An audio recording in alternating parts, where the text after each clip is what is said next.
नमस्कार दोस्तों, भक्ति ट्रेंडिंग में आप सभी का स्वागत है। एक गांव में एक पोपा बाई रहती थी। जब वह 5 साल की थी तभी से वह नियम से धर्मराज जी के व्रत की कथा सुनती थी और व्रत करती थी। एक दिन उसने अपने भाई व भाभी से कहा कि मैं शादी नहीं करूंगी।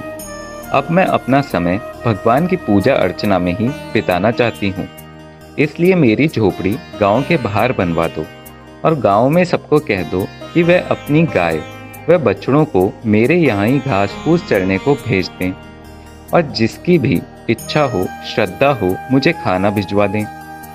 एक दिन नगर का राजा शिकार खेलने जंगल में आया और गांव के बाहर जंगल में एक झोपड़ी बनी देखकर रुक गया। झोपड़ी के पास जाकर उसने आवाज लगाई कि कौन है, लेकिन भीतर से कोई आवाज न आने पर वह लगातार दरवाजा खटखटाता रहा। तब पोपा बाई उठी और कहने लगी कि कौन हो तुम जो बार बार दरवाजा बजा रहे हो, क्यों आवाज लगा रहे हो। राजा ने कहा कि मैं यहाँ का राजा हूँ और तुम्हारे साथ विवाह करूँगा। पोपा बाई ने कहा कि जहाँ से आए हो वहीं चले जाओ, मैं किसी पराये आदमी के मुंह नहीं लगती। राजा ने पोपा बाई की एक नहीं सुनी और उसे जबरदस्ती उठाकर ले गया। तब पोपा बाई ने राजा को श्राप दिया कि तुम्हारा सारा राजपाट नष्ट हो जाएगा। महल में आने पर राजा की रानियों ने सारी बात सुनकर राजा से अनुरोध किया कि पोपा बाई को वहीं वापस छोड़ आओ। राजा जब पोपा बाई को वापस झोपड़ी में छोड़ने जाने लगा तो रास्ते में पाप की नदी आई, जिसमें राजा डूब गया।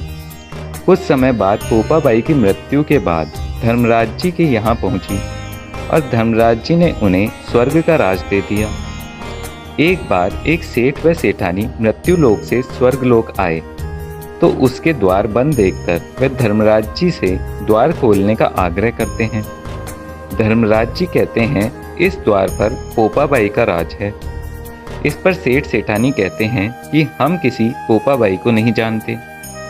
धर्मराज जी उन दोनों की बात सुनकर कहते हैं कि तुम दोनों 7 दिन तक मृत्युलोक में रहो।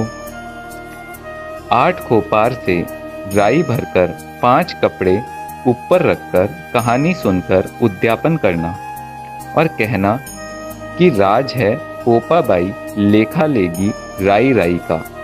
दोस्तों, यह कहानी आपको कैसी लगी हमें कमेंट्स में बताइए। यदि हमारे चैनल पर नए हैं तो इसे सब्सक्राइब कीजिए, वीडियो को अधिक से अधिक शेयर कीजिए। धन्यवाद।